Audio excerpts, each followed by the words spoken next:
Hey everybody, let's play some Monster Train. So I'm continuing my blind playthrough of this game, and I'm starting now on Covenant Rank 3. So I'm going to continue just doing everything random for now until I unlock everything and get real opinions about what clans that I want to choose. So let's go for it.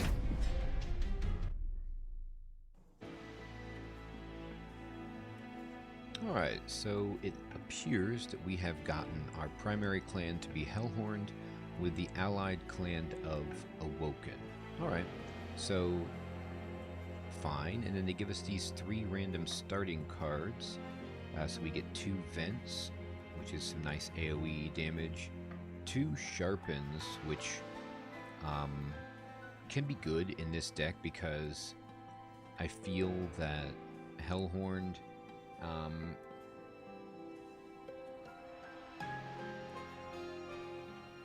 hey, what's up?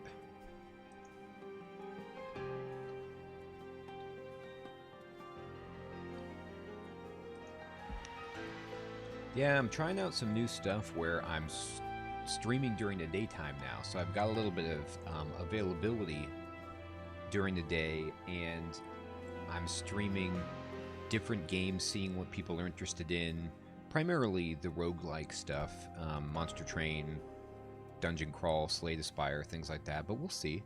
And I'm streaming on Twitch and YouTube and Periscope simultaneously to try to like get more audience, and I'm so glad, Nikhil, that you were able to catch the stream.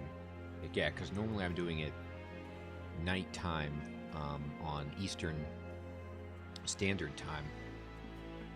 So here we are. And then important work. Oh, okay, cool. Yeah, exactly. It's on Twitch. It's, you know, might be easier. Everybody's got their own preferences. I like to watch stuff on Twitch better myself too. But YouTube is cool that it just tells all the subs what's going down and uploads the VODs. So I'm learning all of this as I go, trying to do some more streaming. I don't have a lot of daytime stream experience, so here we go. Important Work is a card that I'm not like super excited about, given that I'm Awoken, but at least I only got one of them. Let me see, what is my deck? I guess I do have these 2 imps that are great to, or I have 3 of them, which is perfect for the business of sacrificing. And then I have the Shardtail Queen. I think it's the first time I've ever had her as the champion. Alright, so let's go in. Okay, so now we get to upgrade the champion. Let's see what we want to do here.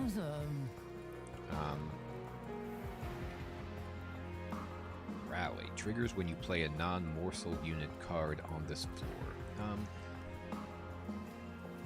I think I like Royalty over Imperialist here, just because this, I feel like, sure, I can put a unit in front of her and buff her up. This is like kill all your units at the start of the turn, and then deal 20 damage per imp to enemy units. That is nice, but then the imps are gone, and I'm trying to use my card that allows me to sacrifice an imp, so it doesn't really synergize perfectly well with that. Maybe it's great if you get a lot of imps, but I think this has just more broad appeal, or application I should say. And then let's see what artifact we can get.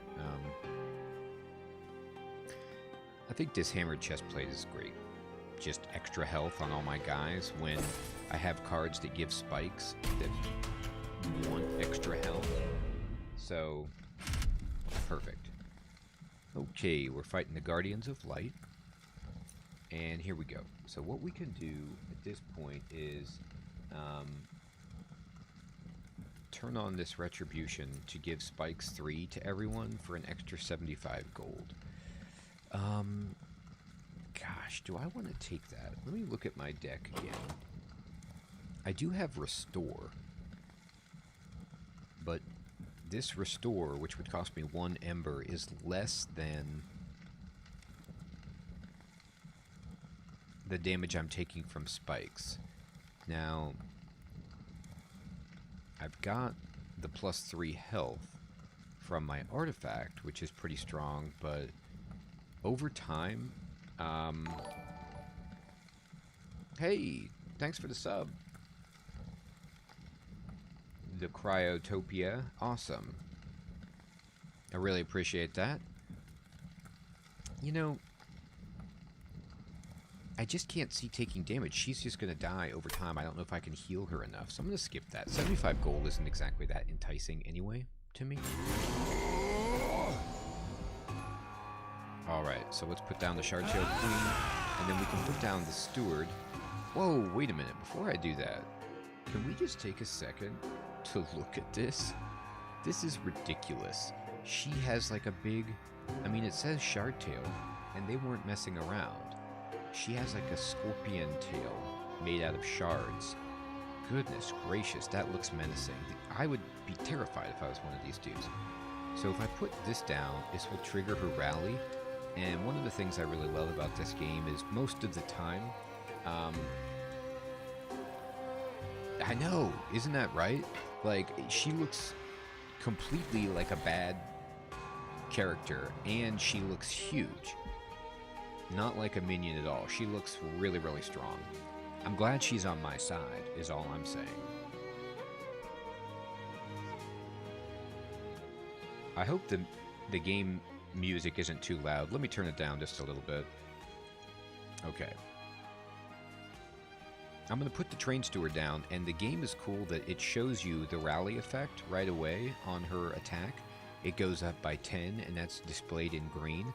So you can get a sense just by mousing over things and holding them in place most of the time what your stuff is going to do before you commit to it, and that's really, really useful. Alright. So, I think I'll put spikes on this front guy. Well, boy, that's a tough call. Nah, let's do it. This way they'll take damage. We're not going to kill anything here, unfortunately, but we're going to do a good amount of damage. Oh, let me turn the game speed down just a little bit. Okay. Alright, so here's this dude. And so if we kill him, we get 50 gold. So I'll just put a Train Steward up here, take him down. And then...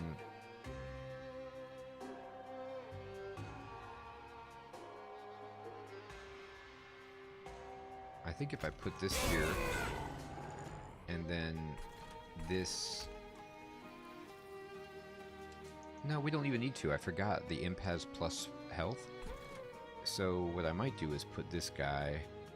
oh, there's not enough capacity. Well... Then let's just put this guy here.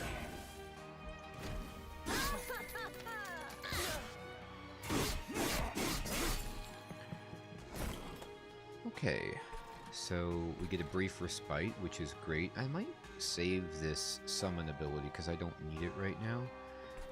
Let's restore this dude's health. And then I guess I'll just vent this guy and pass. This way, we keep the health up on that imp. Okay, so I definitely think I want to sacrifice, actually, this imp that I just protected. Get myself some extra ember. Then what we can do is use vent here to do 10 damage to each unit. Is that what I want to do? Or do I get more bang for my buck by putting restore here?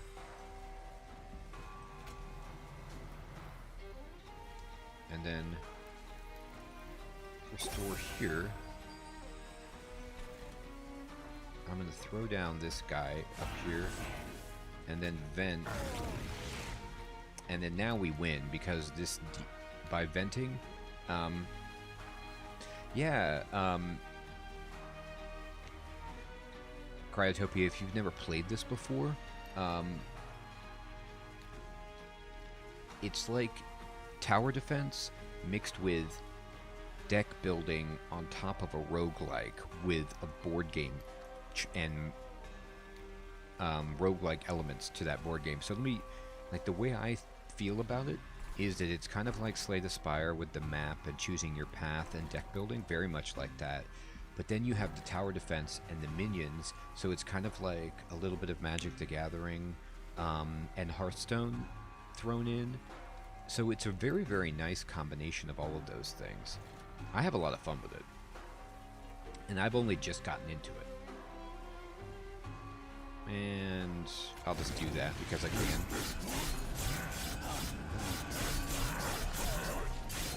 Boom. Crushed it.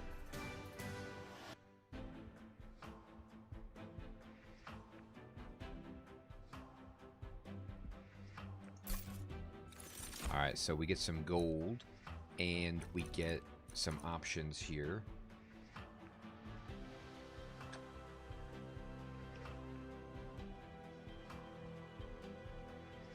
Hey, what's up, Rabbit Vermin? How's it going? I'm glad you're off of work. That's awesome. Yeah, we're just enjoying some Monster Train here.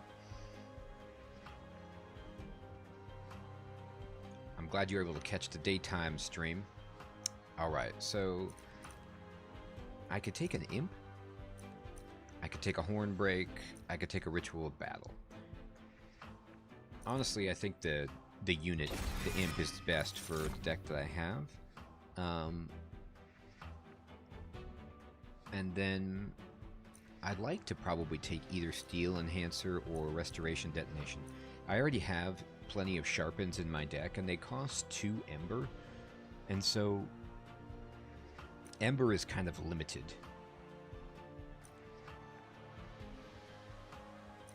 You know what, Rabbit Vermin? I was just talking about that, which is that it's super similar to Slay the Spire. I mean, the top of the screen, and yeah, some of the card artwork, but it's not by the same studio. It's just heavily influenced by that, but it has enough of its own appeal and differences to make it really awesome. Hey, Rick, what's up, man? That's right, dude, playing some Monster Train early in the morning. Trying to climb up. We're on Covenant 3, and you know, I haven't played as the Awoken as a while, so just remembering what their cards are all about, and they just synergize around huge health pools and unit buffing and healing and stuff, so that's great. I'm gonna take this. It's a card that basically you play every time you get it, and so why not, right?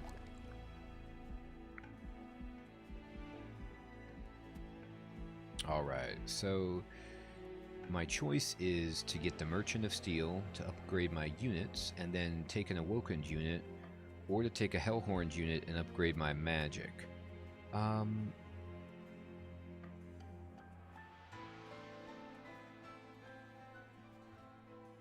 I'm actually going to go this way, and the reason I'm doing that is I want to try to get a big...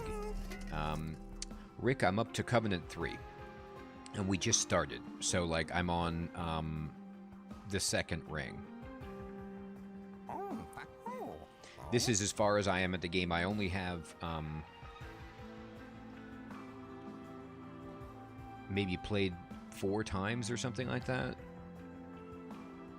Yeah, I've unlocked the first 3 clans, so I have still a ton more to even unlock. I'm just trying to get my head around, you know, these early clans. So I'm choosing random, and just leveling everything up as I learn it. All right. So I can upgrade a unit with Endless, which is actually kind of cool. With imps, because they explode. I have 150 gold, so I can do all of this. So, you know, for example, like this guy, if I made him endless, I could get 20 armor to the front unit every time I played him, which is really, really strong. This would allow me to do 10 damage every time, which is pretty helpful, but this works. Giving 20 armor works every time, whereas, you know, if you have the 10 damage and can't do it,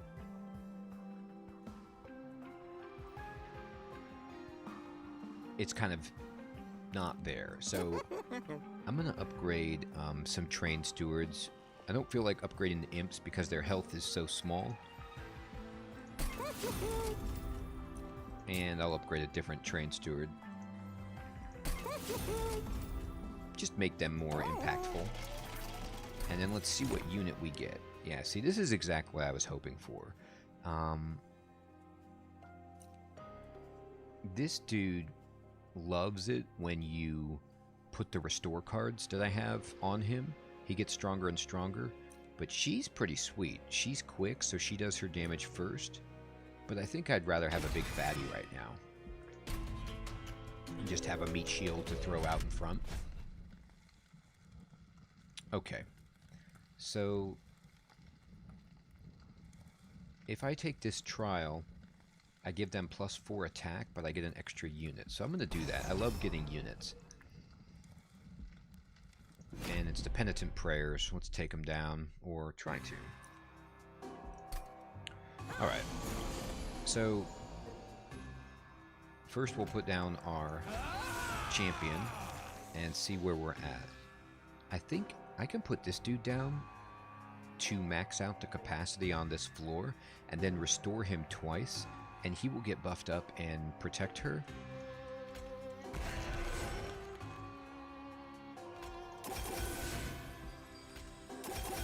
There we go. So now, we don't kill everything, but we do a massive amount of damage. Okay. So...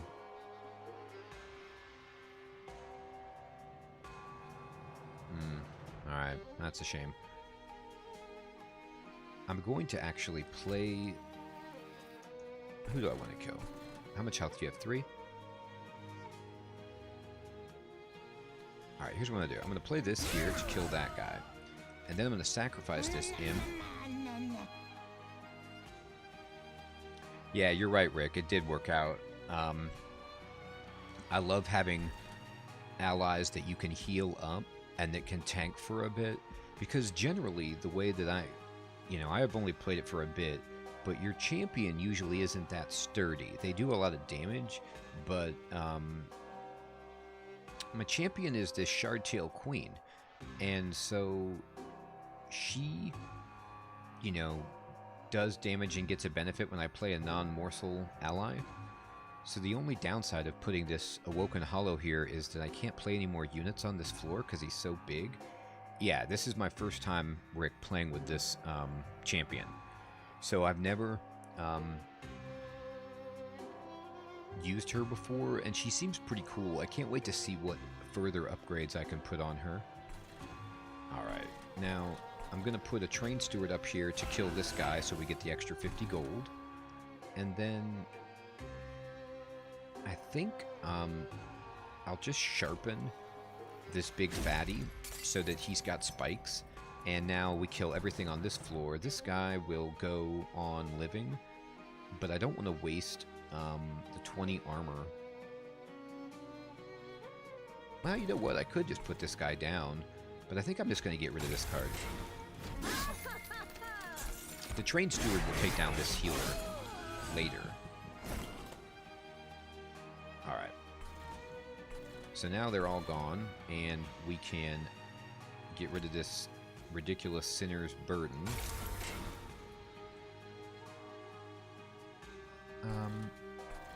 I think I'll do this just to protect my Train Steward. And then we can restore this guy, and he gets the double benefit. And then throw this Steel Enhancer on him and pass. I kind of need some new like multi-attack or something for the Shardtail Queen. Alright, are you endless? Yeah, you're relentless. So what do I want to do here?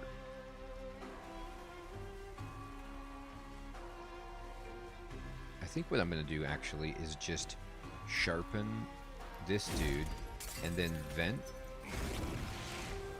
And then just by virtue of doing that, we're going to take this guy down to 40 health.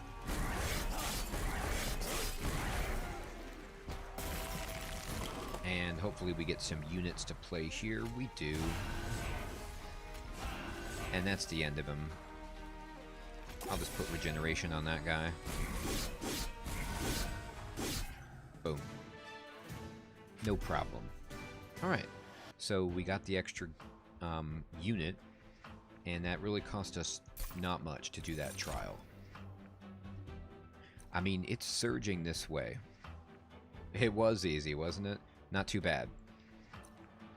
I'm going to try this molting imp. I'm feeling bad now that I didn't take the champion buff with imps.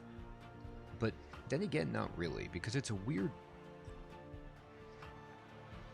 One of the choices for the upgrade path for the champion was to give her an ability so that at the beginning of each turn she sacrifices all imps and does damage. 20 damage for each imp to the enemy units, and I think that's really, really strong, but it also leaves her slightly vulnerable, so I'll see if maybe later I want to go into that. I didn't have enough imps to fully commit to that, but I keep getting imps, so might as well. This card with the big fatty is so good, but I think I want this Vine Grasp because I really have, besides Vent, I have no means of doing damage to DPS characters that are behind enemy units. So that's a free way to just get rid of one of those guys. Wow. These are some tough choices. This is huge DPS. Yeah, 0 Ember is a huge plus, Rick. You're right, because I haven't beaten the first boss yet, so I don't even have 4 Ember if I wanted it. Again, I think I'm going to take this guy just because he's really, really sturdy, and I love sturdy characters. Okay, so my choices are upgrade units, get a Hellhorned, or upgrade spells and get an Awoken. Well, I've already upgraded units pretty good. So do I want to upgrade some spells? I'm going to try this, just kind of balance this deck.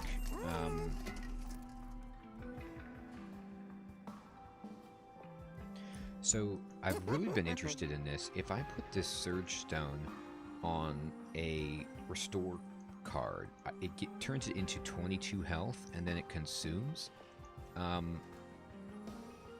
Actually, no, putting it on Vent is even better because then it's just like you can use 1 Ember and do 22 damage to all units and it consumes. Yeah, it's really nice. And then you don't have to draw that anymore. It's also good on Vine Grasp, but I'll put it there. That's Vent multiplies across all enemies, so it's super strong. Yeah, it is crazy. I mean, it's basically plus 60 damage there. And then we'll just go ahead. I really want to cheapen one of these Sharpens. Sharpen is too expensive in my opinion. 2 Ember for this effect is just way too expensive. 1 is a lot better. Yeah, it is a good one, but I'm 10 short, unfortunately, which is a crusher. So I think what I might do is I could remove a card from the deck.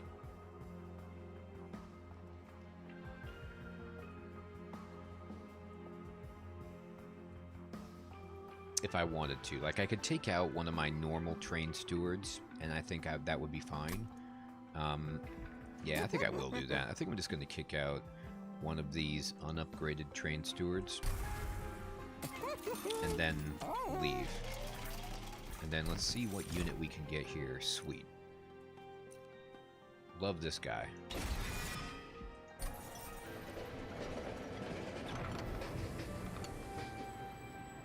Yeah, you're right about permafrost. I mean, it's like, I'm not trying to line up any combos, so it's not super good.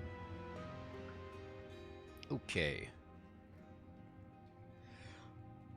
This is the fissure, and I've got burned by this by being a moron, but I'm really, really tempted to throw in my upgraded vent card and get 5 of them.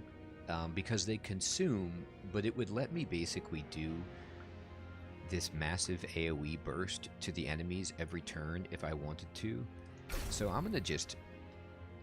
God, or I could play it on, like, you know, one of my imps and just throw down 1,000,000 imps and do damage. You know, like if I put down 1,000,000 of these guys, that's pretty nice. But this card, if I copy this card, I would get 5 of these consume vents.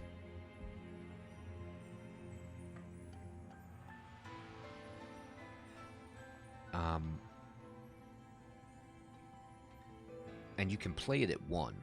Yeah, I'm doing it. I'm doing it. It does duplicate the buff, which is what makes it crazy. So you get any upgrades that you've put on the card by that point, you get it. This game is fun because, like, you can get some really, really broken stuff, it feels like. I like that. Alright, so it's Talos, the architect. She's got some purple wings, and her units enter with armor 5. Fine. Fine, do that. Enter with armor 5. Alright. Because that's just not that scary. I think what I'm going to do is exactly what I did before.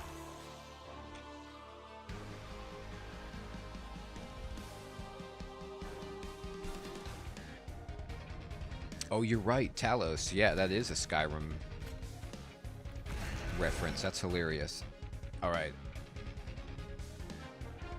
I'm going to put this here and then restore this dude. He gets the extra benefit.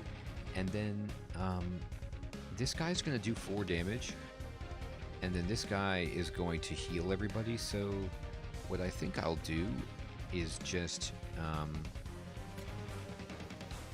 pull this guy up to the front so we can kill him. And then I'm going to put the rail beater up here for later. Rail beater is going to clear up any of this stuff. If I can draw a vent... I didn't draw the good vent. Okay, so that's fine. So what we'll do is put this dude here. And then now we basically kill...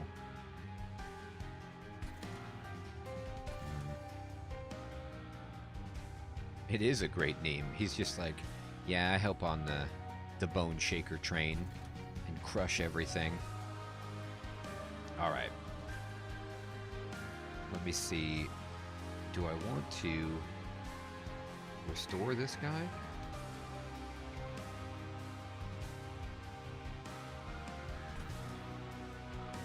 I think what I might do is just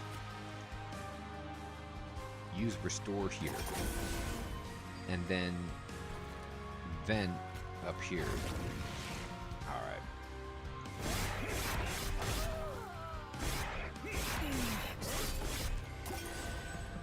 I need to draw my huge vents. Where are they? This is pretty brutal. I duplicated this card 5 times, and so I have 1, 2, 3, 4, 5, 6 of them in my deck. And this is turn 3, and I haven't drawn any of them. That's unfortunate. Alright, so they knocked her to the front, which stinks. But I can do a little trickery here. I'm going to summon this guy, and then I'm going to sacrifice this guy, and then I will actually restore her and put this good train steward up there, and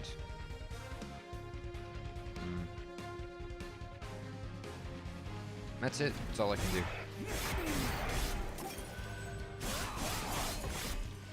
I think I kind of want to start putting the rail beater on the floor with her so that I can fit imps and trigger her rally more. Alright, so these guys are all up here looking angry, but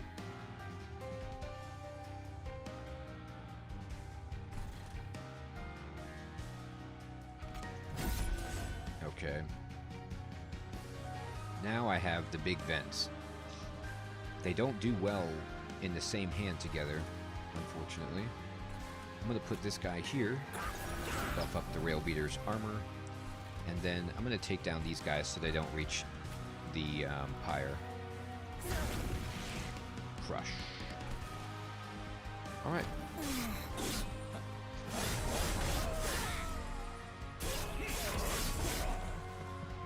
Hey, what's up, Steve Shiny? Thank you for that tip. That was the question I was wondering. I didn't know if it was at 0, if it was a multiplier, so I would get nothing at 0, or if I would get the flat 20 at 0. Thank you so much for clearing that up. That's awesome. That's super helpful. Yeah, now I can just play all these together if I need to. And Rick, to your question, no, you cannot play units on the pyre level.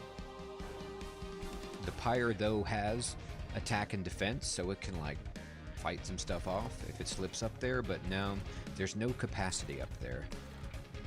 Alright. So now we get to do some fun stuff. I would love to...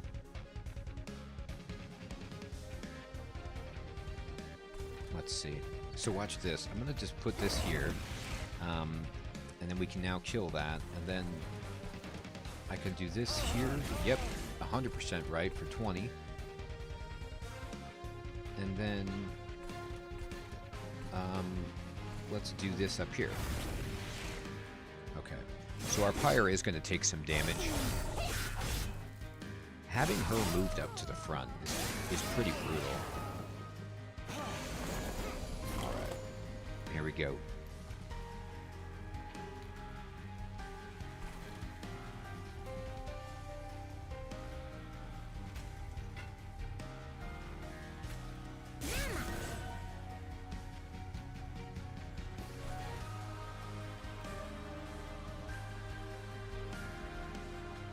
Let's see, 7 coming in and only 4 armor. Not much I can do to save her, so I'm just going to admit that she's gone and rejuvenate him a little bit. And then I will put this less than good train steward right here. And put damage right there.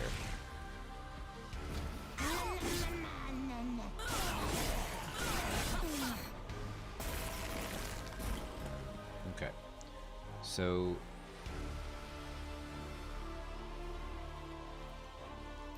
it's worth sharpening this dude for sure.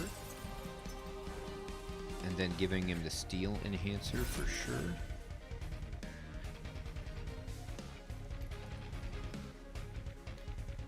I think then, in addition,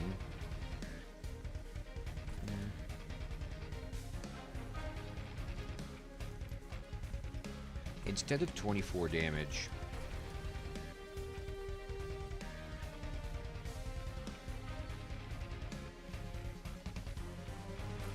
I might just put regen on this guy, give him a little health, and then do 22 right here. Alright. This is actually going to be kind of close. I think my pyre is going to take some damage. Alright, Alright, this is cool though. Actually, maybe not. Maybe I can work this out. Okay, so what I can do is welder the front dude and then sacrifice this dude. Oh my gosh, look at this wombo combo. Hey Dima, what's up? How's it going? Yeah, we got the endless wombo combo there with sacrifice, and now we can play it again to give even more armor. And then if I sharpen this dude, I think it's pretty much GG. Yeah, because now the spikes with this 40 armor is going to annihilate Talos, and then we can just do a vent just because. We probably would have stopped Talos a lot earlier had I done better placement with, that's right, Cairo, I, rolling vent just for, you know, BMing, I guess. She killed my champion, though, so I felt like it was incumbent upon me to do a little bit of extra. Yeah, Dima, I'm going to be playing Slime Rancher later, actually. I don't know if I'm going to do it on stream or not. I very well might, though. I'm glad you enjoy the videos. I got a new one to post up today, so... That game is so much fun and so chill.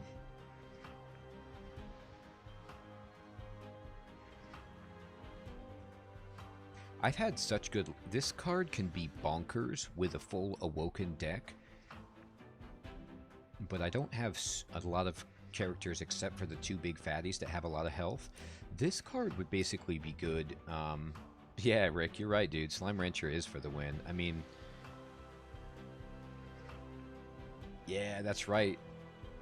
Dima, you're the one that changed my life with that Largo as trampoline comment, you know, and learning to get out of tough areas by jumping off of them. I never even considered that, but that's so awesome.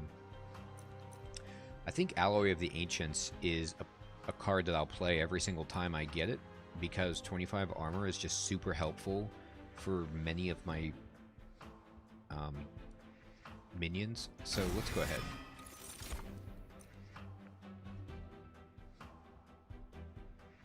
Oh man, this guy's also a big fatty. This guy is great just for doing damage. He doesn't have that much health. And then obviously we know what the Steelworker is all about.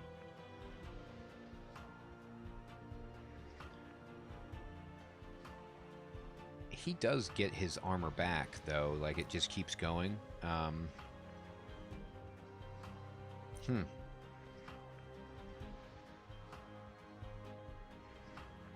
gonna take this Steelworker.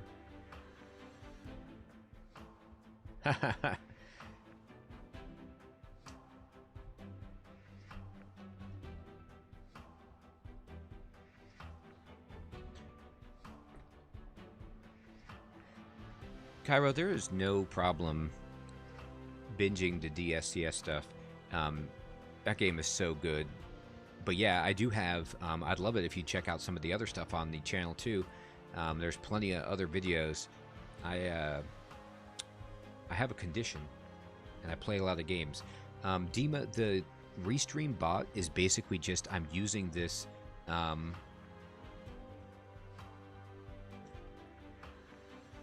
this service so that I can stream on YouTube. It's called Restream. And I can stream on YouTube and Twitch at the same time. So right now I'm on Twitch and on YouTube and on Periscope, I think. And the Restream bot just makes it so all of the chats go into one place, so I can see all chats from all different streaming platforms together. So I don't miss anything that anybody is saying. So it's telling me that you're coming from YouTube, for example. Everybody else is on Twitch, but then there's some other viewers on other platforms that are not talking. So that's all that does. Rabid Vermin, that is hilarious. I would love a Polar Express. I mean, Christmas is coming in a few months, you know, the holiday season. Like, they could easily, for winter, just work that in. Just do a little bit of, you know. You could put some Santa hats, like, on these steel workers or whatever. Um, Dima, my Twitch is just Dr. Incompetent. If you go to Twitch and you just search for Dr. Incompetent, or I think on the YouTube, like on my YouTube page, on the banner, there is a Twitch icon that you can click on to take you to the Twitch channel as well. So if you search for me, you should find me. Let me know if you don't, though. I never know how that stuff works. Santa as a champion would be awesome. And you could get elf, minions. I'm going to take this dude because he's 2 capacity. I definitely want more Ember. Cool, Dima. Yeah, I definitely want more Ember because, I have X cost spells, and I just love having 4 Ember from the first ring bonus. The other ones are good too. Like, I do generally take a capacity buff. Honestly, I think there's a strong argument there for capacity, given that my champion has that rally ability where she gets a buff to her attack every time you put a new unit on her floor. But I just love the extra Ember. So I can get an artifact, money, and a Hellhorned unit, or remove 2, duplicate, and heal the Pyre. Well, my Pyre is only down 2.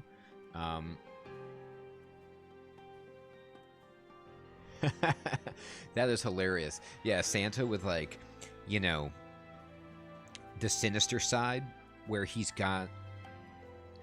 has a bag too that's full of presents, but they're like, explosives or something, and he's got this sharpened candy cane. Maybe he has like frosted, hey Oregon, what's up? Thanks for the follow. Maybe he's got like, frosted gingerbread cookies or, Christmas cookies that he can throw like shuriken at the enemies.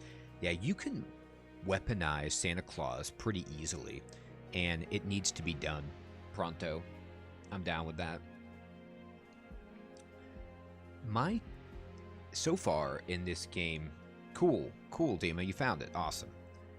Yep, and now you'll get notifications on both. That's one of the main things about Restream that I was trying to do, is to give people notifications on just all of the ways that they follow me, that I'm going live, without having to spam stuff on like Twitter or whatever.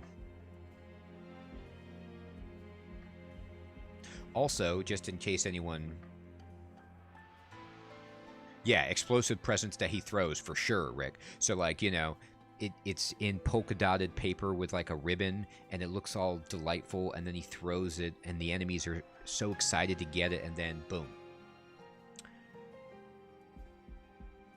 The VODs for all of this stuff go to YouTube and to Twitch, and then I will adjust them later as more polished videos with, like, the audio balanced, because sometimes the music audio is either too loud or too quiet, and then trim out the stuff where, like, I'm away from keyboard and things. And like I said, my availability has changed, so I'm trying out this daytime streaming, and it's going great so far. I'm so happy that so many of you guys that I get to talk to on YouTube are now able to, we can chat in real time. It's sweet. Yeah, you're right, Rick. I mean, permafrost, there's already some, wintry themed elements in the game. For me, I take artifacts every single time I can get them. And I know that, like, later, as I get better at the game and understand it more, maybe that's not the right play, but I just love artifacts. Like in Slay the Spire, I try to go after as many elites as possible to get artifacts. Removing 2 cards is only okay, because in this game, it's very... I'm sure you can get infinite combos and all kinds of really streamlined stuff going, but your deck size is such a misleading thing, because every time you play a unit or a consume card, which so many of my cards are either one of those things, then your deck is already getting thinned out. So this, in deck building games, like if you're talking about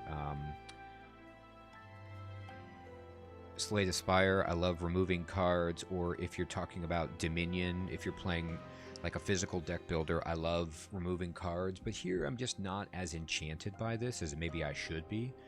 And then duplicating a card, well, I already made 5 copies of a card, and then I don't need to heal, so anyway, I'm taking the artifact. Let's see what we got. Oh, boy. Oh, this is insane. At first, I love the Forever Flame. This is ridiculous because it gives you so much Ember. But this artifact, the Trader's Quill, this combos so well with my 6 upgraded vent cards that now have consumed. So, yeah, I mean, now basically I play one of my vents and it's going to do at minimum 50 damage to the front enemy unit and then 20 to all the other units. That's hilarious.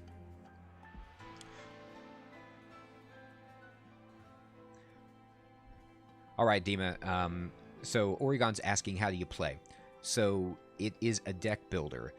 And so you start out with a deck of cards that some of them are set, but in this game, unlike Slay the Spire, your starter deck actually has a lot of volatility to it. It changes. It's got, you get like 3 variable cards, and then the other cards are determined by your clans that you get, your primary clan and your allied clan and your champion, I believe.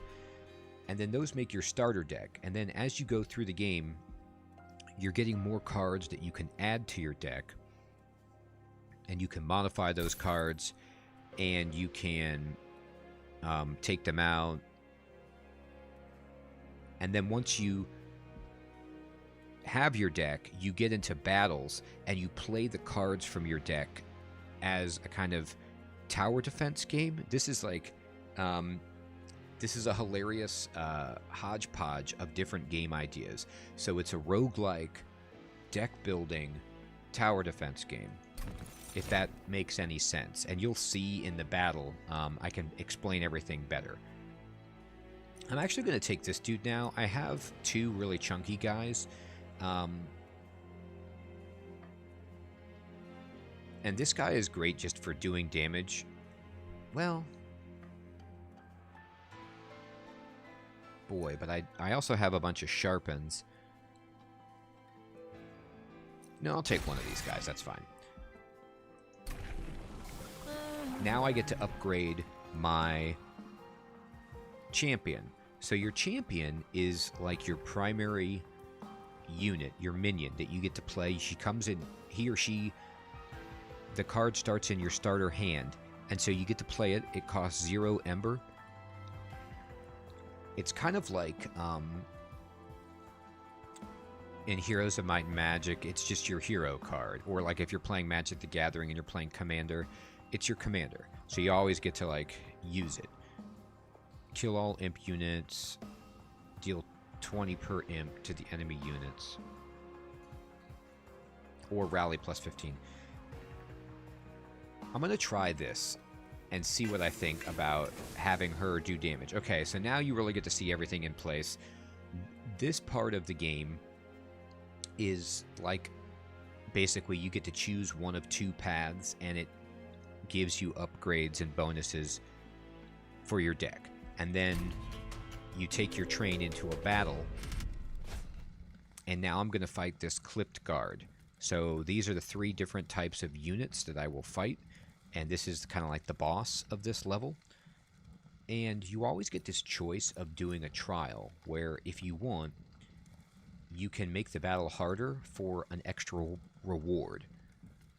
So I could choose Mark of Invasion, and at the start of the battle, enemy units will appear on each floor. That only happens on the very first turn, so I'm actually going to take that, because it's worth 150 coins, and 150 gold is pretty good.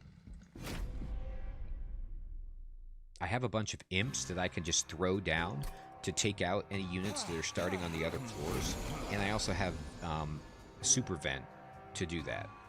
Okay, so now you get into this part of the game, which is the battle, and it's like a tower defense. The enemies come in on the bottom floor, and then they slowly work up each floor. and they get here to your pyre, and they do damage to your pyre with attacks. And if your pyre goes to 0 or below health, you lose. And it's a permadeath game, which is, roguelikes are, meaning that the game is over if your pyre dies. So you're trying to put units down on each floor of your train to fight these enemy units so that the bad guys can't sneak up here. So because of this starter situation, it actually behooves me to start putting good units up here so that nobody gets up to the pyre. And here's some pretty funny stuff that I can do, for example. I'm going to put the Shardtail Queen here.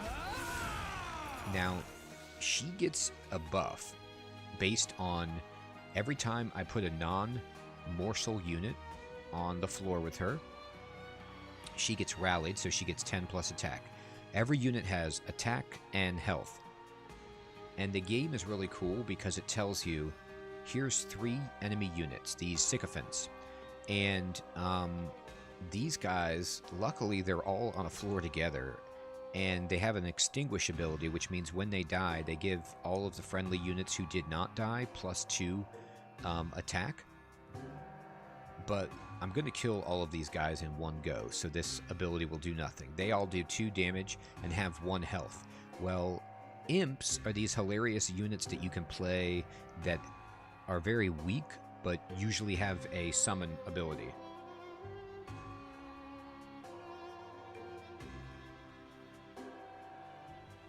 Oh, Rabid Vermin has given us a strategy tip.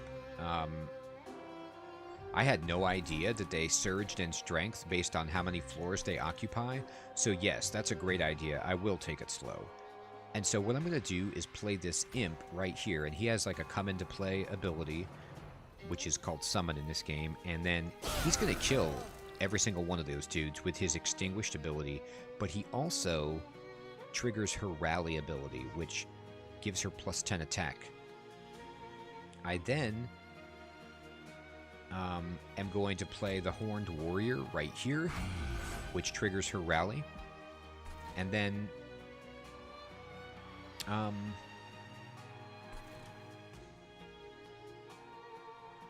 going to put this big fat Awoken Hollow on the bottom floor. I'm sorry, I'm explaining this so badly. By the way, all cards have, in the upper left, an Ember cost. This number represents how much Ember I have, which is the resource you need to play your cards. And this card uses X Ember. Well, I'm going to use this card to kill all of the units on this floor. It's an AoE nuke. And the floor you are targeting is highlighted in green. And I'm just going to play this and kill all of these dudes. Now we have cleared all but these guys on the bottom, these light harnessers here. And these guys are not really a problem. They're going to do 4 damage to our big guy. And then what happens is if you don't kill the enemies, they climb up the stairs and go to the next floor of the train. And so they're going to do that. I'm going to end the turn.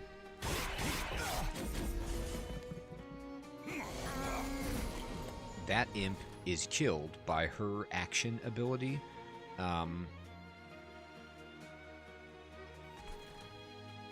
But that's good. Alright. So let's explain what's going on now. No, you're right, Cairo. It did not help. We're buffing her for later. But yeah, you're right. The bonus damage from the quill didn't really need it because these guys are so weak. But in this case, this dude has 35 health. So what I'm going to do is... Alright, I'm going to think about this very carefully.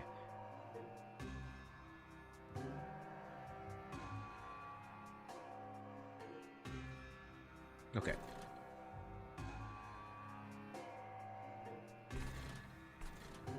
I'm going to put this guy on this floor. And then I'm going to put this steel enhancer on this guy. And play the Queen's Impling right here. This Queen's Impling will do damage to this dude. And then will basically take both of the hits so that this unit takes no damage. And then I'm going to play both of these vents, but I'm going to play the bigger one right here. This unit here, this collector, only comes into play for one turn, and then if you kill it, its extinguish ability is just you get 75 gold. So we're going to get a bunch of gold for winning this because of the trial that we took and this. But anyway, I'm going to play this here, and it's going to do 24 damage to every unit, which is basically killing them all. And then we can still play Vent again. And as Steve Shiny was telling me, I can still play this and do 20 damage for 0 Ember to everyone, and then my Quill Feather will actually do even more damage to this front unit. So now we kill this guy, and our Imp only takes 2 damage. Another piece of information about this game is that it's very helpful with the UI, and it tells you this red X on the enemy to the upper right of its health indicates like how much damage this guy's going to take, and X means he's going to die. And if the number is in orange, it means you're going to take -2 damage. If it's in green, it means you're going to gain health. And I have 4 health, so he's going to go down to 2, but I don't care. It's just an imp. Boom. Alright, so now we are pretty much hunkered in. Okay. So, I like to have good defense on the bottom floor. And I think what I'm going to do is just put this Alloy of the Ancients on this dude right here to just keep him tough. I can't put any units on this floor except for this Queen's Impling, because units also have, in the upper center of the card, you see that there are pips, and for each pip, this indicates how much capacity this guy basically takes up, how much room this dude takes up. And in each floor, you have a floor capacity. I haven't upgraded mine, so it's at the default of 5, which means I only have 1 room here. And so all of these units take 2 capacity, so I can't fit them on this floor. I will, however, put this dude right there. And he does 10 damage when he comes in. Or I'll just say they do 10 damage. I'm not sure on the gender on this Queen's Impling. Anyway, and I'm going to put the Alloy of the Ancients on this guy. It's going to give him 24 armor, but note that it has the consume keyword, which means that once I play it, it's gone. It's like exhausted cards in Slay the Spire, and it goes in a separate discard pile called your consume pile. And some cards actually let you get stuff out of the consume pile, and you can always click on this to look at what cards you've played and consumed. Alright. Units, by the way, once you play them and they die, they're consumed. They're consumed once you play them, but they stay in play on the battlefield. But once they leave the battlefield, unless they have a particular ability, they're gone.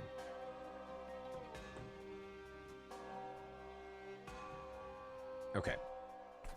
Now, I'm deciding if I want to put units on any other floors, and I think I actually do.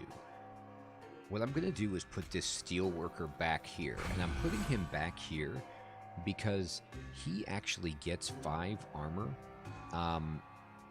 for every turn that he's alive with his, like, resolve. And so keeping him alive longer means he gets to build up his armor longer, so I'll just have him in the back row. Then I can't play anything else anymore because I have no room, so I'm just going to pass the turn. Okay, and so, like we talked about, if the enemies don't die, they come up the floor. And then now you can kind of get a sense, and what I always like to do is just look, what's going to be happening here? So right now, if I just clicked end turn, what would happen is, we would kill this clip defender, these light harnessers would survive, this guy would take 10 damage, our front guy would take damage. This guy would gain 5 armor. This imp would die, and this guy would take 18 damage. But we're in a cool spot where we can start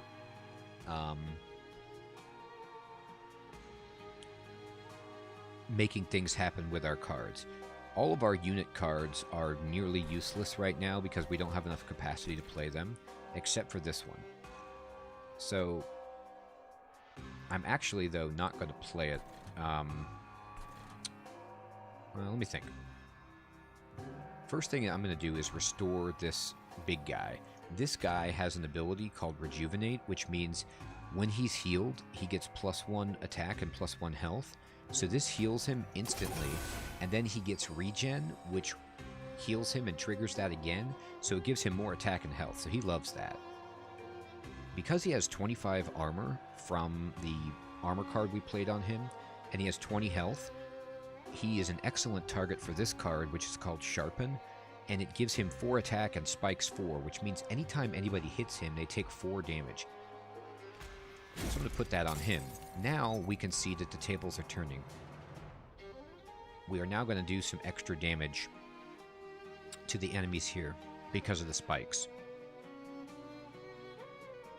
I could play the Queen's Impling right here and do 10 damage to this guy and even protect this guy from dying. But I actually want this guy to die so I can have 2 capacity on this floor next turn and give him a better ally.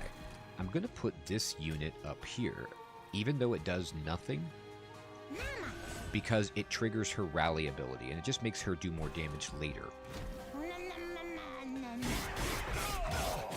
Man, the sound effect for her doing her imp ability is pretty crazy. Alright, and so now, sometimes this happens, which is that you'll get a brief respite, which means no new units have entered on the bottom floor of our train car. And this is like right before the boss, so we get a chance to kind of buff up. Well, here's what we're going to do. I'm going to put this guy here to put some armor on this dude. It triggers her rally ability, and then she's going to actually throw this unit and do 20 damage per imp to the enemy unit. So you can see these guys are both going to die. They're not going to make it to the pyre. These guys are all alive. However, we've got our vent card. But before we play vent, I'm going to restore this dude. Remember, when you have cards that cost X, they take whatever energy / ember that you have left, so you can't play these before another card you want to play, or it's going to use up all your ember. So I'm going to play this first to rejuvenate him, and then now we can play these cards. And because we've buffed them, they actually do something at 0. So I'm going to put this here, boom, and I'm going to put this here. I'm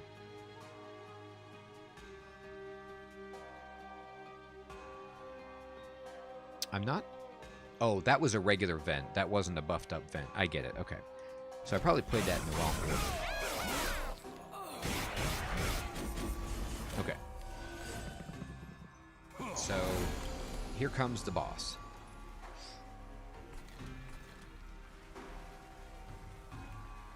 I'm going to play Vine Grasp on this guy. And I'm going to do what I did before, which is put the armor on my dude here. Now both of these guys are dead. But before this, I'm actually going to play this card. And this is just a hilarious combination that you get.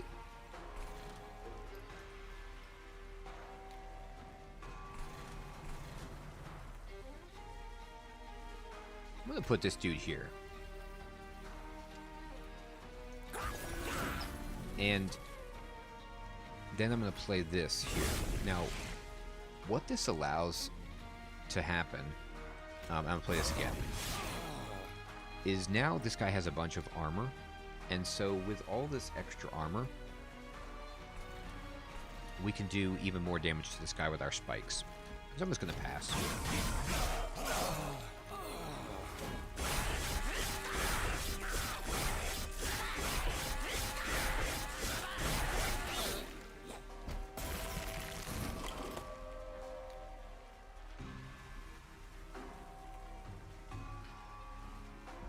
Okay, so the boss has moved up to the second floor, and we're going to do 30 damage. Alright, so I can do this, and then throw Sharpen on this guy. And you can see we're upping the amount of damage we're doing to this dude pretty seriously. Actually, I'm going to put this on this guy. And then I will restore him and pass.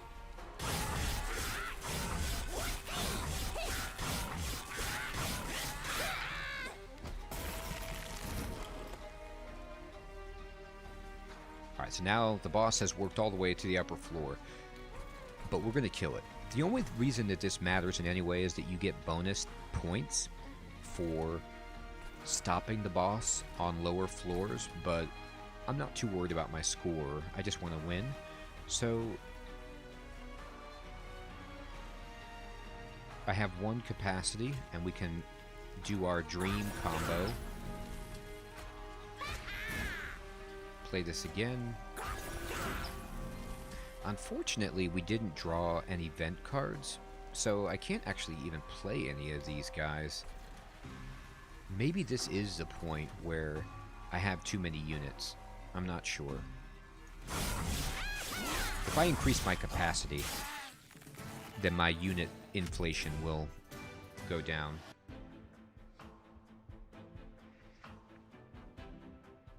Alright, so we got 200 extra gold and 2 cards that we get to choose from.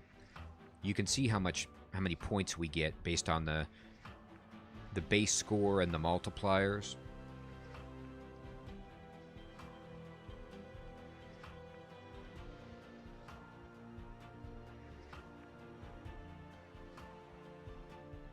So I'm going to collect the rewards, and I'm going to see what card I want. Well, I think we're just all in on imps, and this is hilarious. This guy's awesome. I love his big belly, and I love that he gives you 4 ember. Yeah, I'll take that.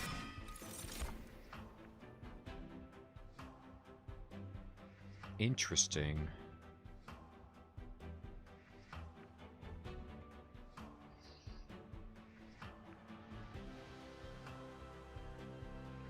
This card is good just for the bonus of an extra card next turn. And extra ember next turn, if I'm reading that correctly. And it triggers all of our big awoken units that like to be healed. I don't really want a bunch of sting spells in our deck. And healing 25 health is good, but remember that most of my units are thriving on armor. So I'm gonna try out this card. This is also a new card that I've never used. Yeah, Rick, I agree. And Graph does look interesting, so I'm gonna try it because I've never done it. Okay, so, well, you know me. I love artifacts. I can either get money, go to the merchant, or go to the caverns, or go to this side. And I can get 2 artifacts, maybe even 3, depending on how cheap they are. I got all that extra money, so let's go to this side. Actually, let me just get information. Spells get an extra upgrade slot. Pyre gets armor 15, or if you summon your second unit, you get 3 ember, okay? I'm going to leave. One of the cool things about this game, unlike Sway to Spire, is that once you've committed to your path, you can actually go to these things in any order. So I want to see what offerings I get here. When a friendly unit is healed, deal damage to the front enemy unit equal to the amount healed. Interesting. 50% chance to swap the front and back enemy units when they enter your train. I'm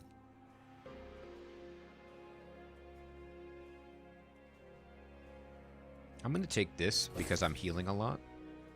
And then I'm going to go back here.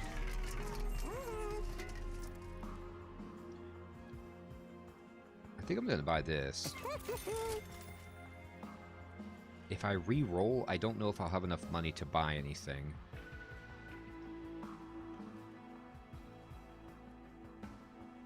I'm gonna do it. Excellent. This is hilarious. Summon 4 random units from your deck on the middle floor. Weird.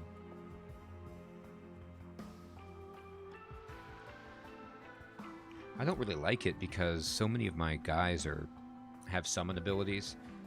I'm going to take this just to pump up my pyre and leave.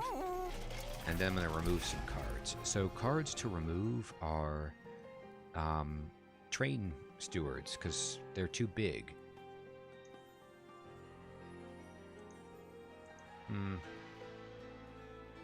So this train steward for sure. And then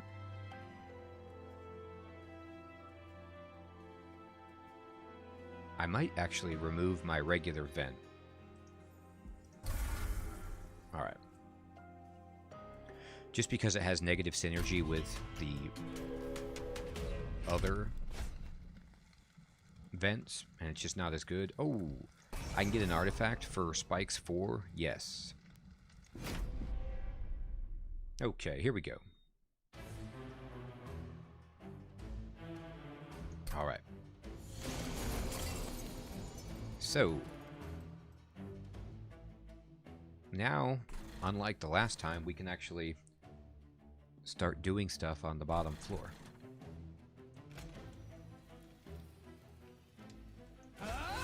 Put her here, put him here, and then we have all this ridiculously this extra ember from the Hell's Banners. So I can just do 32 damage to both of these guys, which is pretty funny. Actually, wait a minute. No, I'm gonna do way more than that. So I'm gonna do 32 damage to both, plus 30 to this guy, and then play the next one. Well, let me see if I need to play both.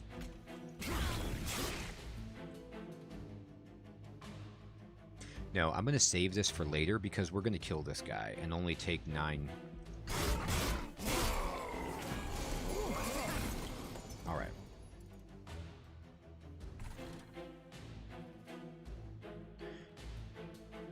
Man, where's my imp when I need one? That's too bad. Okay, so we're going to put Vine Grasp on this guy to get to 75 gold. And then we're going to go ahead and...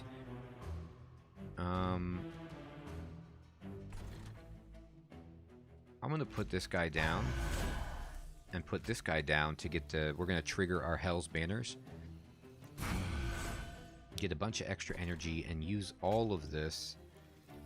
And you can see that we're going to kill the back guy and take the front guy down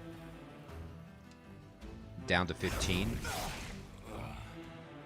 And then he'll have 5 health, but get cleaned up on the next floor.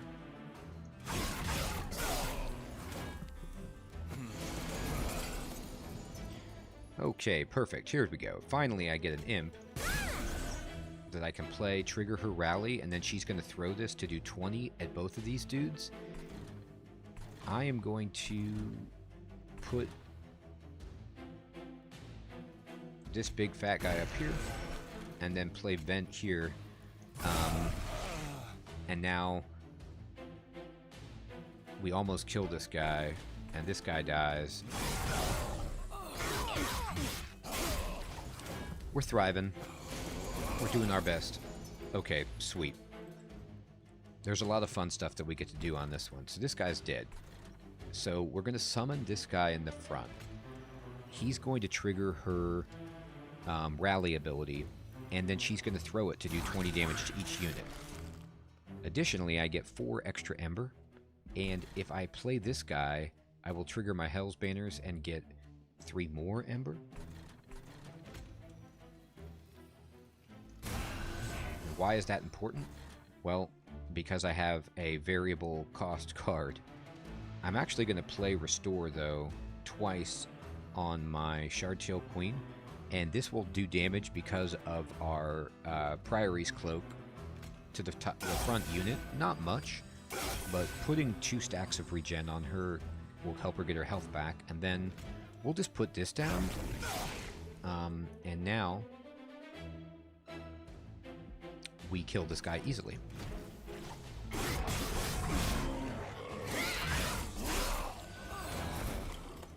This unit died to the spikes, unfortunately. Oh, they're giving me a turn to just chill? Okay, interesting. I'll put this here. I'm going to put this here. This goes here. This goes here, and then this goes here. I'm putting everything on her so that we can try to kill the boss on the first floor, but also because she does a lot of damage.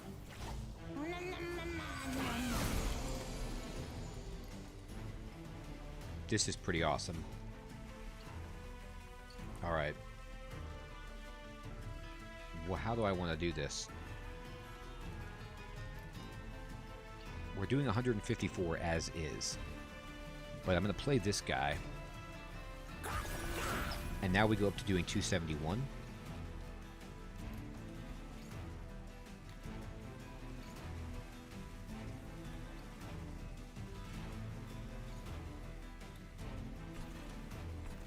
And then...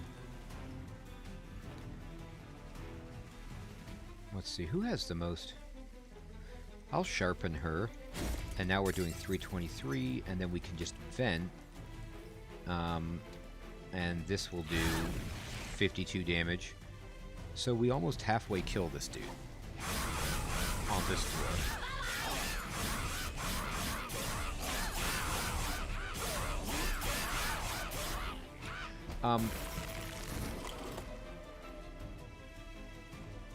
Chirotopia, I'm not sure if I got it.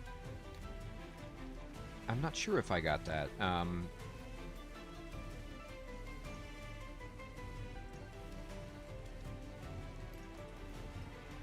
If I got the Ember the first turn or not.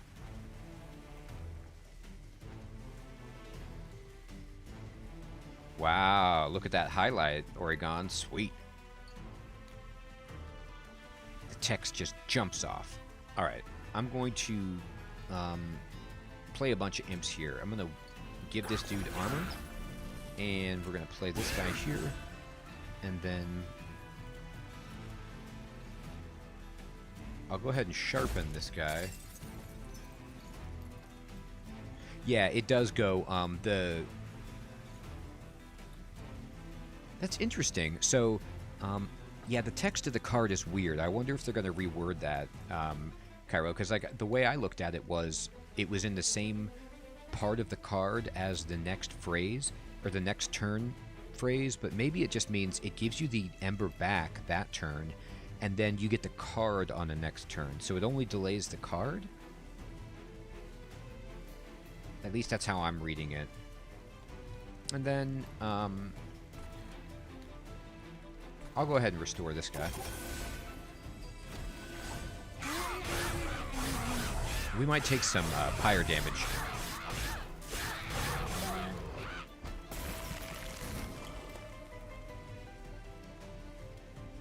Okay. How do I want to do this? Well, I think what we do is we restore, and then we restore, and then we vent. Yeah, we're definitely taking a bunch of pyre damage, unfortunately.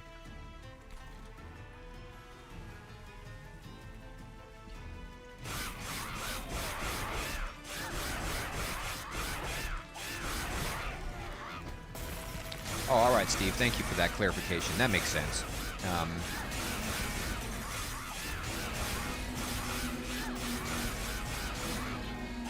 Man. Poor pyre. Yeah, it was the most damage my pyre's taken since I've lost. That was awful. But we got there. It was close. You know, it was funny. I was dominating so easily there. I really have to figure out how to synergize my units better. Oh. So this is the bonus unit that we got. You know what it was? I think because I took that trial that gave all of the enemy units spikes, My units were just taking this attrition damage the entire fight, getting worn down, and losing their armor. And by the time the fight was at the end, they were just so injured.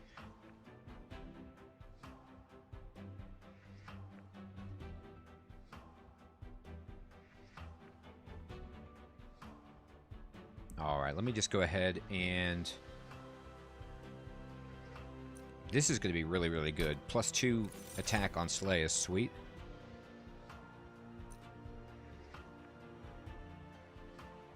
Whew. Wow. Both of these cards are so good. But I'm going to do this just for some damage, because we needed a little bit of damage.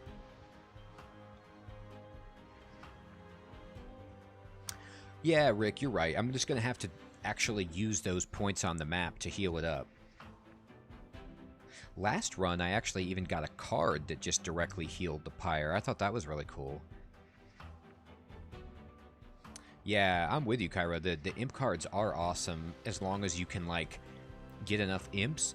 And in previous plays of the game, I just never had enough imps offered. But because this deck just started with imps, it has gone really well.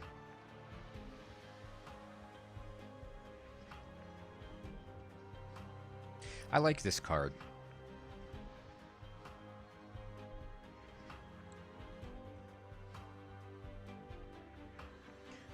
I like rooting an enemy to make sure it doesn't get out of control. It's just a nice thing to be able to do sometimes, and it draws one extra turn. Like, all right.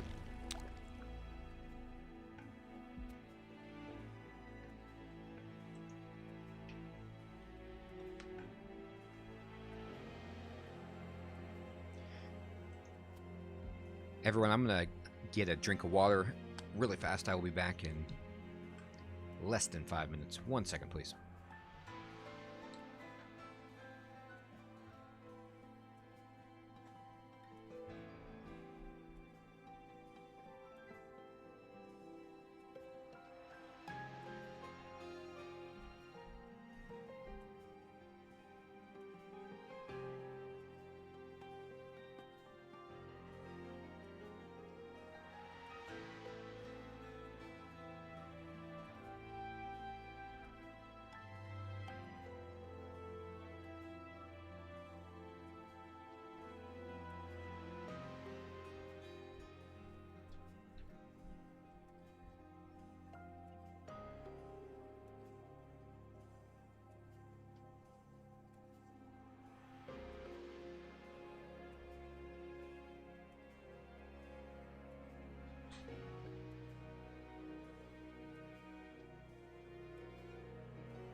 Okay, everybody, I'm back.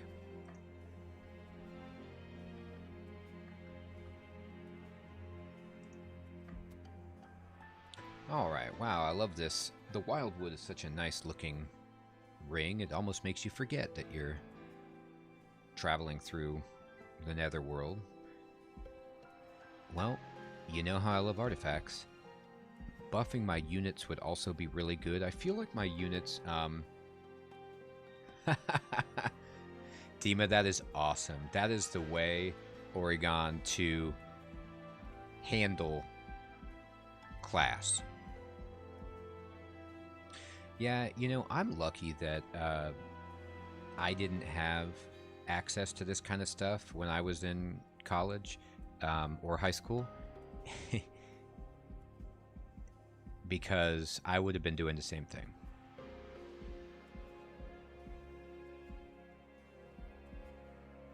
Yeah, you know, it's one of the best things about cell phones and like being able to consume information digitally is that it makes like boring situations like being at work when you have some downtime or waiting at the dentist office or whatever. It really gives you some stuff that you can do.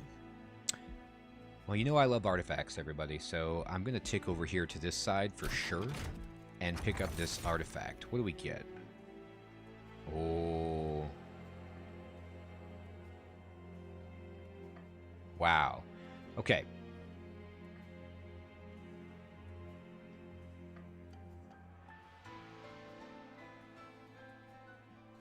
This is really interesting. So these wing clippings are great with all of the upgraded cards that I have that have consume, you know, because then I can get to maybe play them an extra time. That's really awesome. This volatile gauge is basically a Snecko Eye, if you've ever played Slay the Spire, where it's like it randomizes the cost between 1 and 3 and gives you draw +3. Snecko is 0 and 3 and draws 2, but anyway, different systems to balance, that's fine.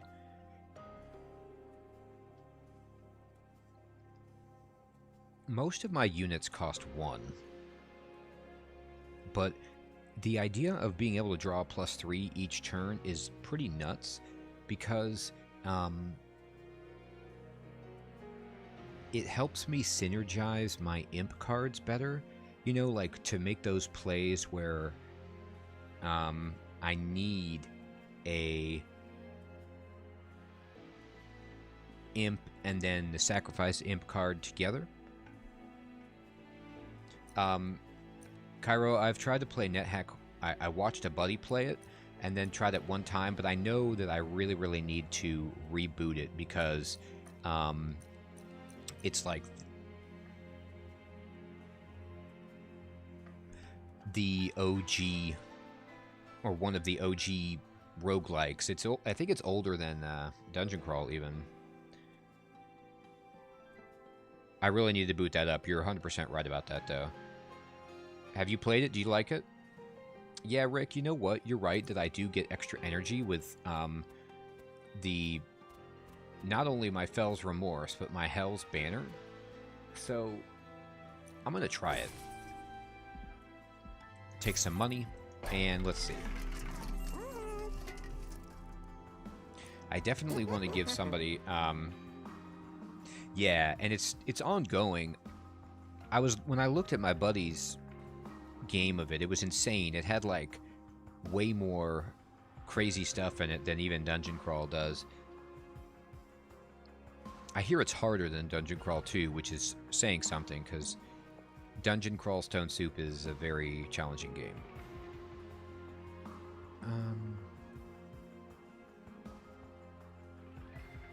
Yeah, that's what I heard. I had a buddy who like went super far into the weeds and spent a bunch of time watching YouTube tutorials, reading wikis to understand how to play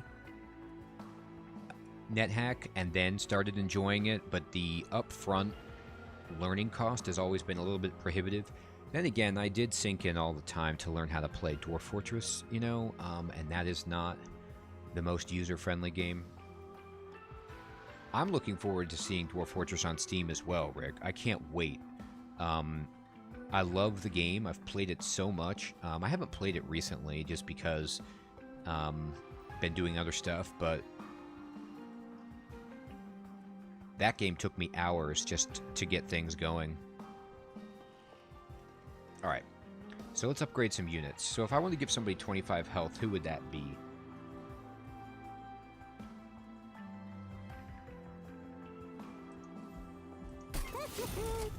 It's so satisfying, though, when you get your dwarves to actually do, like, what you wanted them to do, and nobody's idle. They all have a job, you know, and they're, you know, moving around.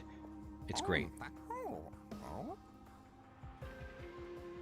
Yeah, Cairo, it has a completely, like, basically, they got these people to just do isometric graphics for the game, and from the... I watched, one of the co-creators of the game talking about it, and the three-dimensional effects that they're doing, like showing you mountains and depth and things like that. It looks awesome in Dwarf Fortress. I always play Dwarf Fortress with a tile set anyway, just like I play Dungeon Crawl with a tile set, but nah, graphics are great. Yeah, the lore is amazing too. The fact that it generates like history for 1,000 years every time you play the game, and then you have some dwarf like carve something artistic on the wall, and it's depicting some battle that happened between the goblins and some dwarven king 400 years ago. It's just unreal. It's super deep, the way that they simulate even just clicking on a dwarf and seeing all their thoughts and feelings throughout the day is just amazing. Do I want somebody to have quick? This guy probably needs quick, because he has 7 health. And then, yeah, we can give a bunch of rage to somebody. Why not this guy? Alright, so now that guy is just doing good stuff. Alright, and here we go.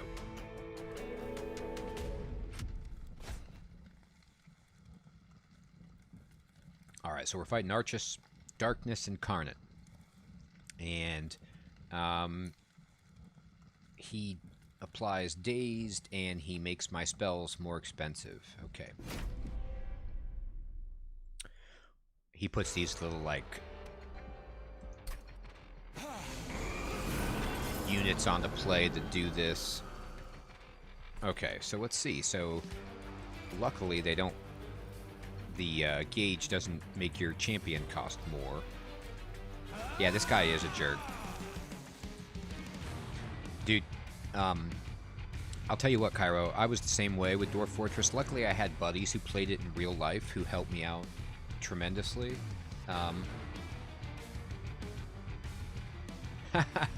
Oregon, don't tempt me. I haven't played Minecraft in a bit, but man, I love that game. I got Minecraft when it was in beta, and I was in graduate school and I was playing it, and I just couldn't believe it. And it had none of the updates, none of the stuff in it. And I've never actually, and I played it a bunch, and I've played it a lot, but I've never gone back and actually, like, beaten the Ender Dragon or whatever. I've never even done that. I just get sidetracked building, like, huge places and exploring. Yeah, I think when I got it, it was like 15 bucks, and it was just Notch and the guy who made the music, and it sold me even then, just the simple mechanics of it, and I can't believe what it's evolved into. It's awesome. I'll think about that, Ori, I'm telling you. Alright, so she's in play. We can just vent these guys down if we want, but I think what we do is just summon this to buff her up with Rally, and then we've got a Steel Worker that's huge that we can play in front, and if we play it, we'll trigger Hell's Banners. So let's go ahead and put the Steel Worker right... Gosh. I want to experiment with putting her in front so that when I get that imp that gives armor, she gets it instead of the other guy, but let's keep her alive. Okay, so now we have 5 Ember. And even though this is super expensive, I think I'm going to put it down. I'd love to get something that would give her sweep. It would be nuts.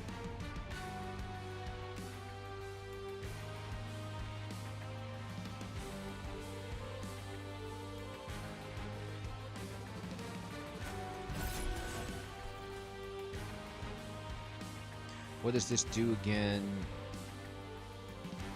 It's going to daze my people. No, it doesn't really matter. I'm just going to play this guy, and then I don't even really need to vent because I want this dude. Oh no, she's going to throw this and kill them. So she's going to consume the imp with her ability, right? Oh no, she didn't. Never mind. It doesn't matter. The imp just dies. Alright. Here comes the fun.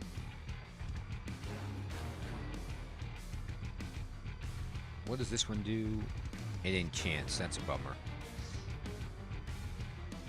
Alright, so we'll have to play spells last, but these don't count as spells. Cairo, this is not the final boss. This game has 9 rings that you have to get through. And every 3 rings, you fight like a full-on boss. And so this is the second to last boss. The way I like to think about it, if you've ever played Sway the Spire, is like this is like the Act 2 boss. So it is a legit boss. It's bigger than the mid-bosses. I'm going to do this to get the extra pyre, and then we trigger Hell's Banner, so now we have like just pyre for days. I'm going to put the cheaper one right here.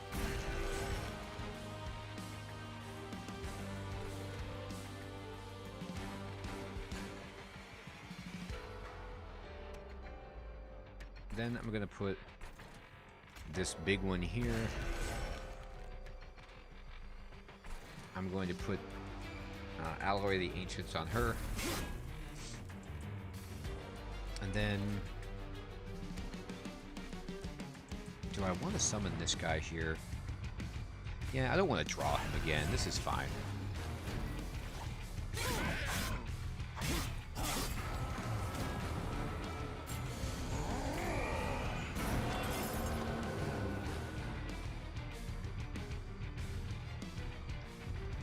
By the way, just asking you guys, what I hear in my ears is different than what you're hearing.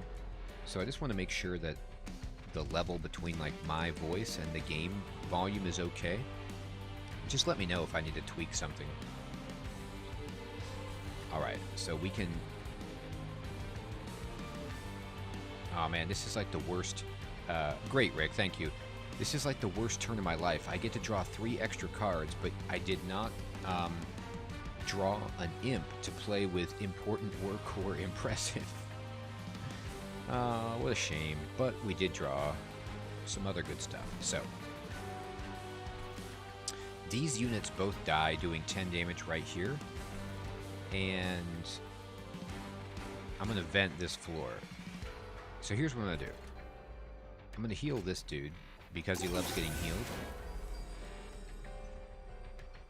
And then...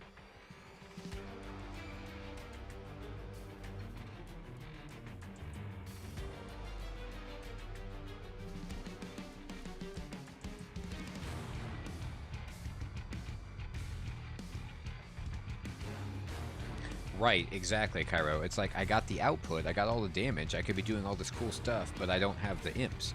And I thought that drawing extra would smooth that out, but it's not a guarantee. You saw last turn I had to end the turn with 3 imps in my hand. It was just, you know, a tough shuffle. Yeah, Rabid, you're right 100%. The music in this game is unreal. I really like it. Okay. I don't think it's worth it to do this when I could do this instead. I do get to draw an extra card next turn with this, but gaining the extra energy doesn't really do anything for me. This this heals this guy more and makes him do more damage and stuff. So I'm going to do that. And then I'm going to just vent this floor. And that'll take care of everyone. We do some damage to this guy too.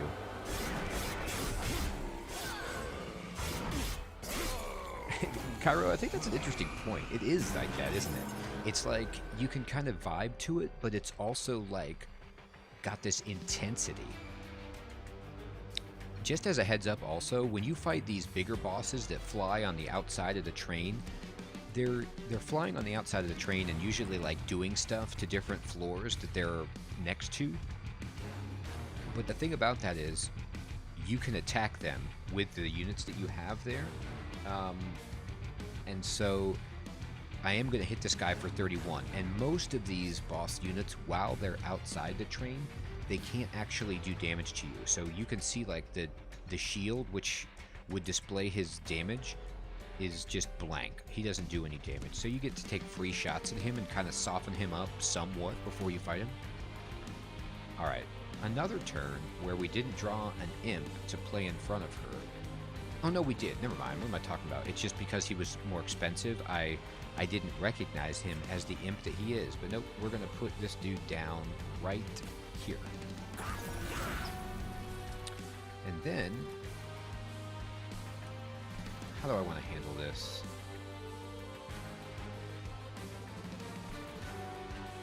Okay, yeah.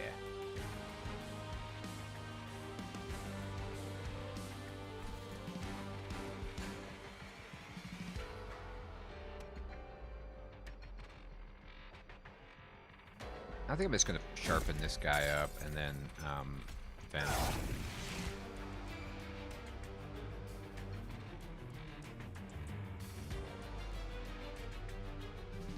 Do I want to spend more vents right here to kill?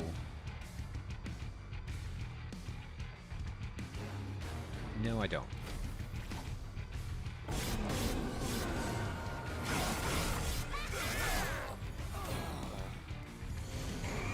Alright.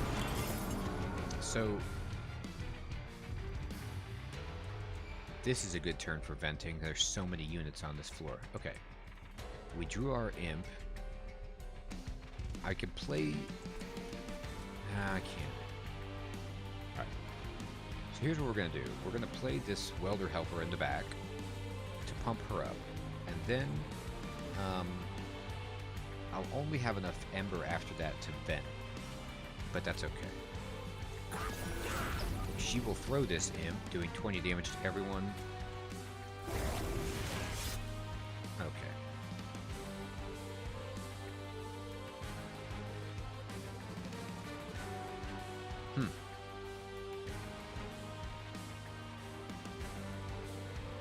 Oh, he's gonna daze all of my units, or he already did, so that's why they're taking, like, no damage. I get it.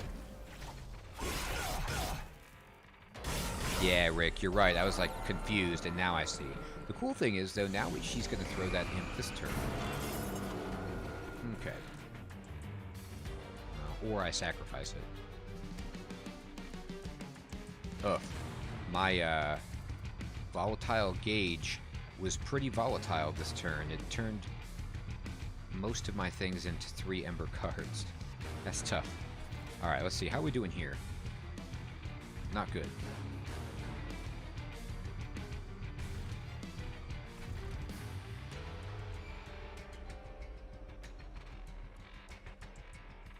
I can vent and kill this guy, which I probably will.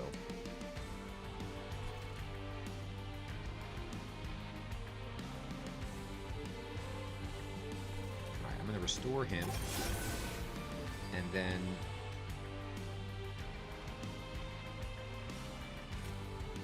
graft, and vent down here.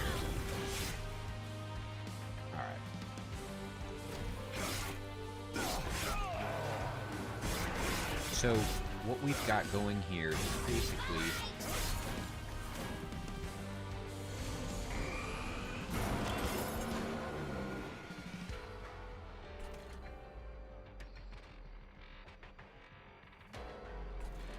full defense on most floors. This floor will take care of with a attack.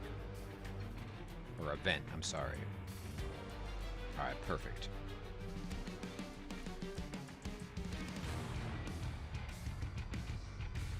I'm going to drop this dude in the back. And I'm going to sharpen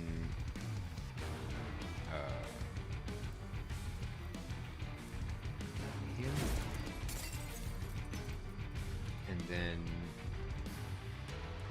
I'm going to sharpen her. And then we'll vent up here. Oh, this guy is one hit point away from not... Alright, I gotta get him. I don't want him hitting my pyre. My pyre has not yet been regenerated.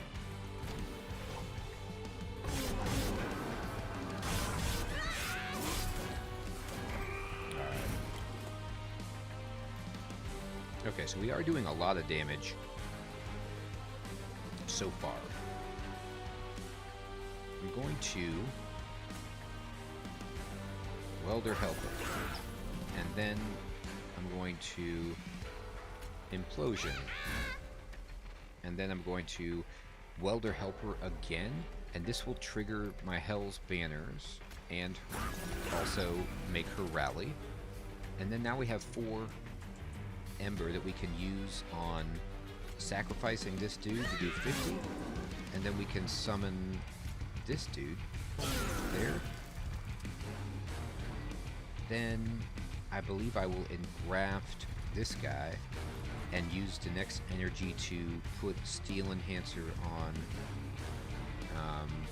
her. I could work it out mathematically, but I'm just going to do it like this.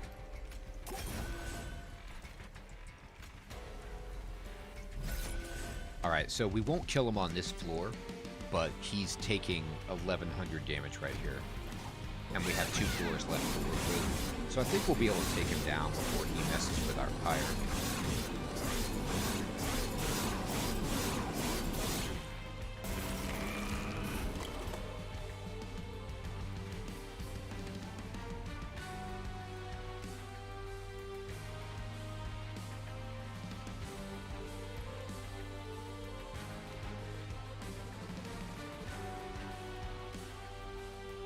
Alright. So we need to do better than 24 damage. How do we do that? Well, this is free, so let's just play that. And then we can... This guy dies on the first hit. So there's very, very little benefit to buffing him with, like, Sharpen and Steel Enhancer.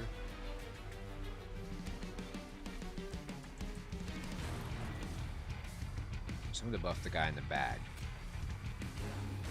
He at least takes 2 hits.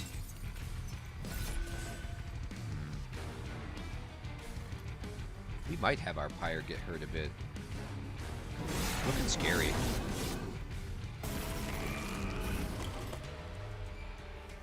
Okay.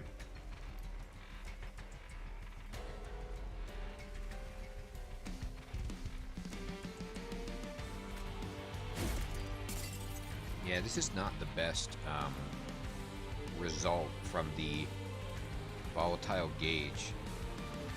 Yeah, I mean, like, these cards, every single one became more expensive.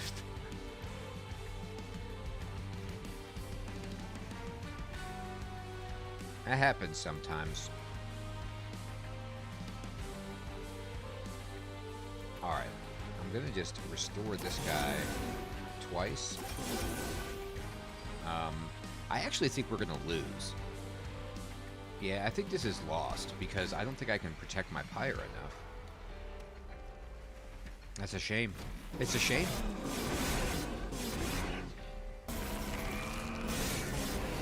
I just didn't quite have enough. I think one of the problems was I should... It's really, really tough. Like, the imps were doing great damage versus the hallway units, or like the regular units, but I didn't have any units that could stand in and do enough damage to the boss. I also couldn't like replace the units that I had um, that I put down early in the encounter. I couldn't like, you can't cycle them out. So I was kind of stuck with what I had and just drawing units again and again and not having enough spells. So it was weird the way that it shook out, but a good lesson. So yeah, I mean, I see how imps can work. Maybe I would have benefited from.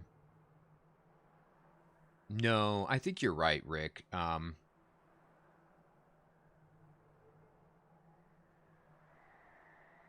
That the artifact just isn't what I needed there. It just really limited my abilities.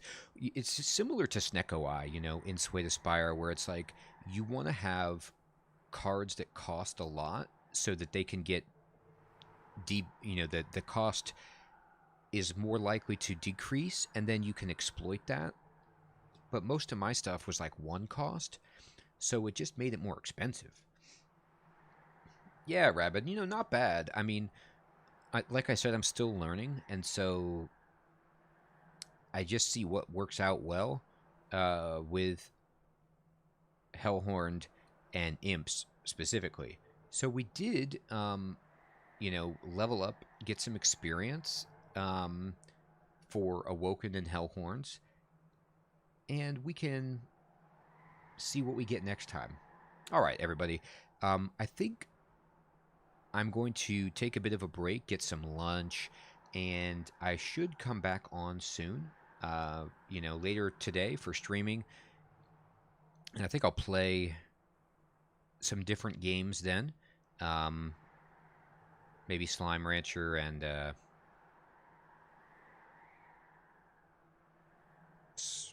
Dungeon Crawl or Slay the Spy or something like that. Um, yeah, Rick, thanks for stopping by. Everyone, thank you so much for stopping by. I'm just trying this out, seeing how it works to play during the daytime. And I'm so glad that you all came in and chatted. It was a lot of fun. And maybe I'll see you guys later today. I hope you guys have a good one.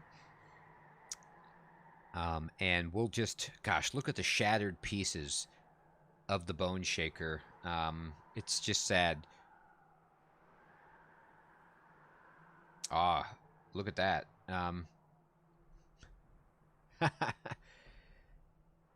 Oh, Oregon, it's a slow game, that YouTube game.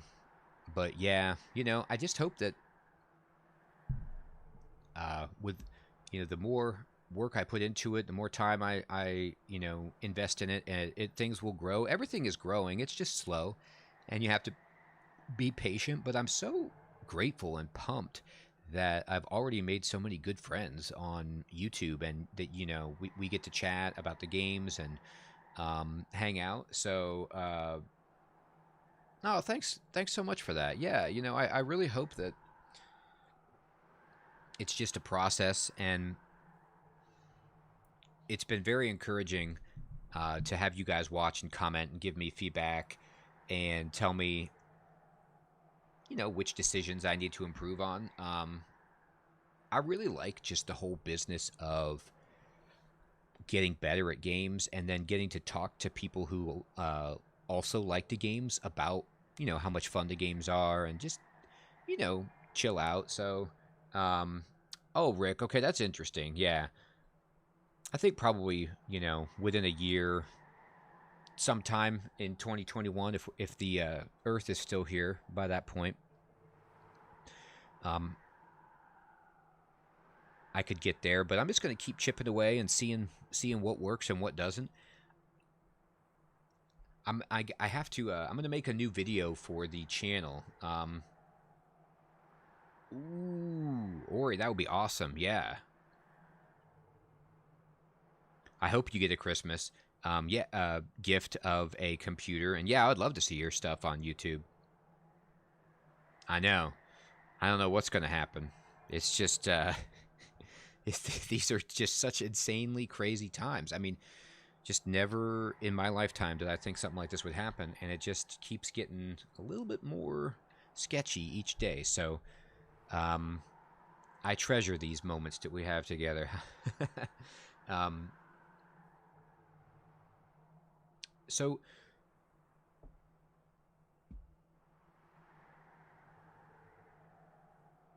oh man, I didn't even want to think about that. It could streak out of nowhere. Those meteors, there's not going to be enough warning for those things. You know what, Ori? I'm with you on that with my Epic library. They just keep giving you sweet free games. I'm like, okay, fine. I'll take it. And I haven't booted up many of them. I think like Into the Breach is the only one that I've played for a long time. I'm with you, Cairo. That's the only reason I have Epic too, is because they're just like, here you go, here's a bunch of free stuff. I'm like, all right, fine. I'll take it.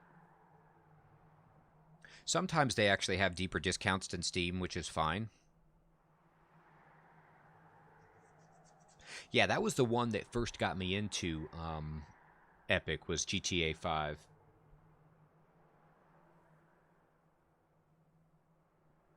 Yeah, I haven't actually given them money yet, I don't think. Just Cause 4 is great. I liked, I've played Just Cause 3 was so much fun and 4 was good. I haven't played the Hitman reboot.